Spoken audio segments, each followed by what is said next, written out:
Nk'uko mwabibonye rero ngira ngo mwabonye ko website habayeho change cyangwa se habayeho impinduka ku bantu bavuga ngo ibintu byose biri mu cyongereza kandi ntabwo icyongereza tubasha kucyumva. Ubu noneho ushobora kwihindura ururimi mu ndimi website ukabasha kuba wayikoresha mu ndimi zigera muri 3. Hari icyongereza, igifaransa n'ikinyarwanda. Guhindura ururimi rero nta kindi bisaba, ni ukuza hano hari akabendera ugakandaho, mara gukanda ku kabendera uhita ubona amabendera 3. Tubona amabendera 3, ubwo ugahitamo, niba ushaka igifaransa urahitamo ririya ryo hepfo ry'umukara umweru, niba ushaka igifaransa urahitamo iryo hepfo, ikinyarwanda ni ryo hagati urashyiraho ku idarapo ry'u Rwanda, icyongereza urashyira kuri iriya darapo ryo hejuru. Twebwe rero ku bashaka ikinyarwanda turikandiramo hano hagati, duhitemo ikinyarwanda. Urabona ko ibintu byose bise bigira ute, bise bihinduka mu kinyarwanda.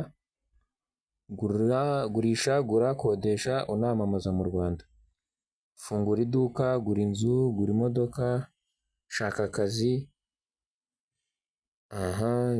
Ibi byose urabona ko byose bihinduka mu kinyarwanda. Ahasigaye rero ni ahacu ho gukoresha urubuga neza, twamamaza bizinesi zacu ndetse dushakiraho n'akazi n'ibindi byose byadufasha mu kwiteza imbere. Noneho bamwe bavuga ngo se ngo iduka ngo ni ibiki? Dore hano handitse ngo fungura iduka. Urabona niho habanza fungura iduka, niho habanza. Konti, guhanga konti, hano no guhanga konti. Hamwe haranditse sign up cyangwa se hamwe haranditse login, ubu handitse konti, ni uguhanga konti.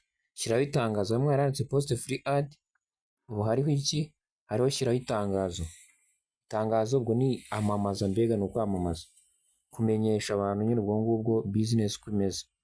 Noneho ururimi wahisemo iyo ugarutse n'ubundi nirwo usangamo. Hano hari mu ishakiro, urabona byaje mu kinyarwanda. Ubwo ni ukuvuga ngo ururimi wasizemo nugaruka nirwo usangamo n'ubundi. Ndetse noneho ibintu byoroshye, urubuga rukomeje koroshya ibintu